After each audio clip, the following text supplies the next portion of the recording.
오늘은 사도행전 28장 말씀톡에서 이 복음전도의 사명이라는 제목으로 같이 이제 은혜 나누겠습니다.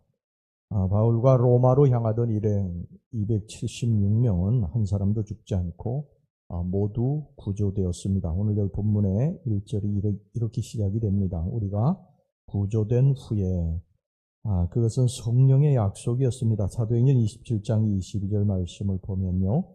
내가 너희를 권하노니 이제는 안심하라. 너희 중 아무도 생명에는 아무런 손상이 없겠고 오직 배뿐이리라. 하나님이 바울과 같이 배를 탔던 276명을 살려주신 것은 순전히 바울 때문이었습니다. 바울을 로마에 가게 하시려고 가이사 앞에 세우시려고 복음을 전하게 하시기 위해서 그와 같이 모든 사람의 생명, 그와 같이 배를 탔던 모든 사람들의 생명을 살려주신 것이죠. 여러분, 우리가 사명받은 한 사람, 하나님의 축복을 받은 한 사람 때문에 우리 가정이 살고 우리 교회가 살고 우리 기업이 사는 것을 아십니까? 모세 한 사람으로 인해서 광야에서 불평하던 이스라엘 백성들이 살았습니다. 내 가정에 기도하는 한 사람으로 말미암아 내 가정이 삽니다. 내 남편도 살고 내 자녀가 삽니다. 하나님의 복은 택한 한 사람을 통해서 이게 흘러들어오는 것을 보게 됩니다. 우리 옛날 며느리 잘 얻으면요, 집에 복덩이가 들어왔다 그렇게 말하지 않습니까?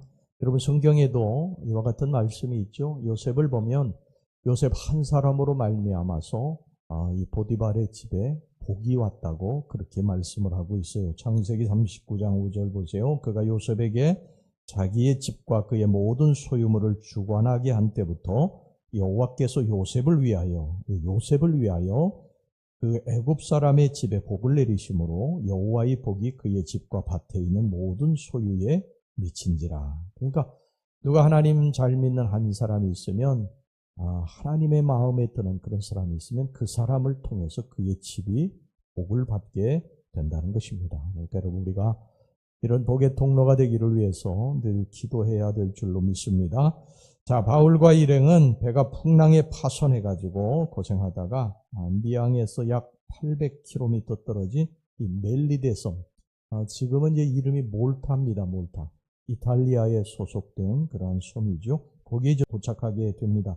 거기서 원주민들의 도움을 받아가지고 약 3개월 동안 환대를 받은 후에 시실리를 경유해가지고 지금 이제 시칠리아 섬 여기를 경유해서 레기온, 보디올, 아피오, 삼관 이런 지역을 거쳐가지고 이제 마침내 로마에 도착하게 됩니다. 이탈리아의 지도를 이렇게 보면 그 장화 같지 않습니까? 이 장화 앞부분에 이렇게 섬이 하나가 큰 게 이 시칠리아 섬이고 그 시칠리아 섬을 이렇게 장화 코끝으로 이렇게 쭉 올라가가지고 여기 제가 말씀드렸던 그런 지역을 거치면 로마에 도착하게 됩니다. 자, 바울이 로마에 도착하자마자 로마 시위대의 영내에 감금되었던 것 같습니다. 그러나 사도행전 28장 30절에 보면 곧바로 시위대 밖에 새방을 얻어가지고 자유로이 활동할 수 있도록 특별한 혜택을 받았습니다. 그것은 아마 바울이 이곳 로마까지 호송되어 오면서요, 이 파손의 위기에서 약 276명의 생명을 구출했던 일과 또 로마의 시민권자라는 그러한 특권, 또 바울을 1차 신문했던 총독 이 베스토의 긍정적인 평가 덕분이었을 것입니다. 그러나 이 모든 일은 하나님이 하신 일입니다. 바울은 2년간 이 새방에 머물면서 그의 감시를 위해서 매일 교대하는 로마 군병들과 많은 시간을 보냈습니다. 바울은 이 같은 이제 시간들을 헛되이 보내지 않고요, 이들에게 복음을 전하기 시작을 합니다. 그러면서 복음이 이런 이 간수들에게 이제 들어가게 되고, 그리고 그 간수들이 자기 집에 가서 복음을 전하게 되고, 또 집에 있는 아내들이 주변에 가까이 있는 그런 로마의 귀족들에게 또 복음을 전하게 되고, 그러면서 이 복음이 급속도로 퍼져나가게 됩니다. 빌립보서 1장 13절을 보면요, 이런 말씀이 있어요. 이러므로 나의 매임이 그리스도 안에서 온 시위대 안과 기타 모든 사람에게 나타났으니. 빌립보서 4장 22절에도 이런 말씀이 있습니다. 모든 성도들이 너희에게 문안하되 특별히 가이사 집 사람 중 몇이니라. 이 가이사는 로마 황제 아닙니까? 로마 황제의 집에 있는 그런 사람들까지도 복음이 전파된 것을 알 수가 있습니다. 여러분, 이것은 모두 다 주님의 계획과 섭리 가운데 일어난 일이에요.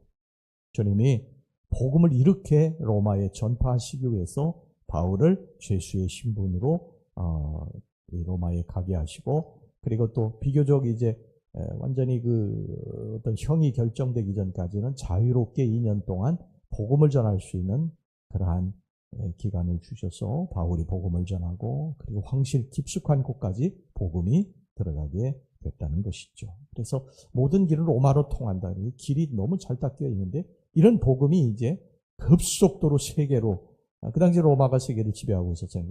이 세계로 막 전파되어 나간 것입니다. 여러분, 바울에게는 하나님이 주신 사명이 있었어요. 그 뭐냐? 복음 전하는 것입니다. 예수 전하는 것.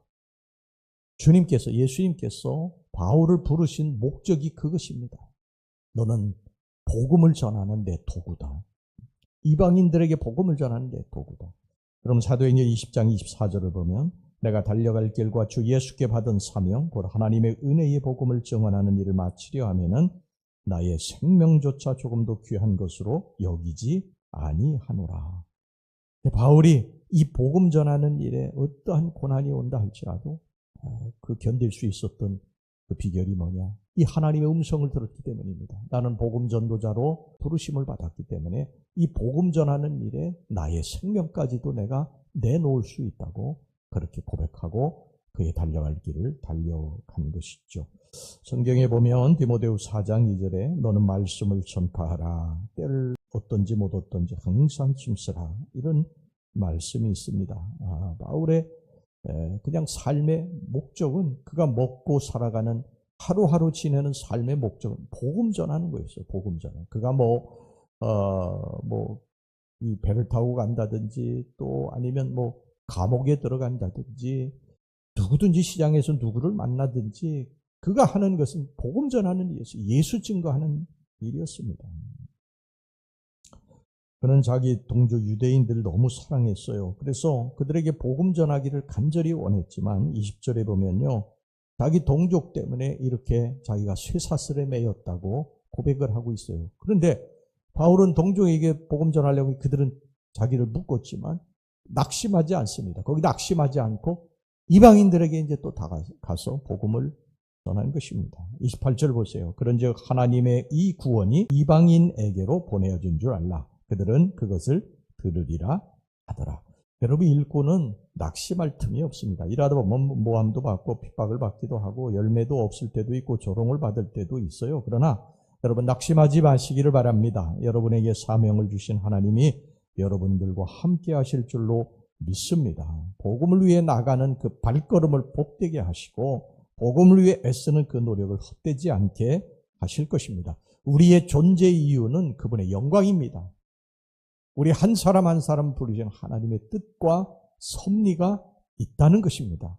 이것을 우리가 찾아가지고 그분께 영광을 돌리는데 주님이 가장 기뻐하시는 일이 뭐냐? 영혼을 구원하는 일이에요. 영혼을 구원하는 한 영혼 한 영혼을 예수 믿게 하는 것. 씨를 뿌리는 건 우리가 하지만 거두는 것은 주님이 하실 준비되시고 때를 어떤지 못 어떤지 부지런히 복음을 전파하시기를 주의 이름으로 축원합니다. 바울은 감옥에서 죄수의 신분임에도 불구하고 복음 전파에 최선을 다했을 뿐만 아니라 에베소서, 빌립보서, 골로새서, 옥중서신을 써서 보내며 교회를 굳게 했습니다. 그런 후에 바울은 이 요세푸스의 기록에 의하면요, 네로 황제에게 붙들려서 로마 근교에서 참수를 당했다고 그럽니다. 제가 지난 주일날 여러분들에게 영상도 보여드렸죠.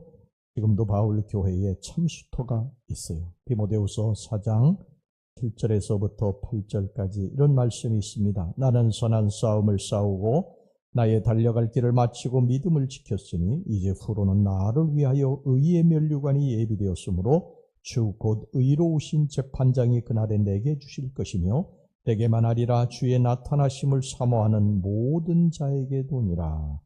이 고백처럼 바울은 그렇게 원했던 이제 면류관, 주님을 뵙고 그의 머리에 면류관을 쓰게 됐습니다.